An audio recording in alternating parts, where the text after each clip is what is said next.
વધુ એક મહત્વના સમાચાર ઉપર કરીશું નજર, જે કચ્છથી સામે આવી રહ્યા છે। કચ્છમાં ભૂકંપનો આંચકો આવ્યો છે। કચ્છની ધરા ફરી એક વખત ધ્રુજી ઉઠી છે। કચ્છમાં 9:09 વાગ્યાને 47 ભૂકંપનો આંચકો અનુભવાયો છે।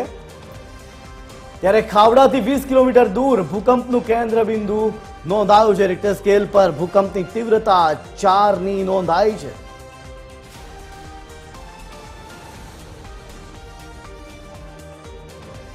આજ મામલે સંવાદદાતા હિતેશ જોડાઈ રહ્યા છે ફોન લાઈન પર। હિતેશ, ફરી એક વખત કચ્છની ધરા ધ્રુજી છે, શું છે વધુ વિગતો?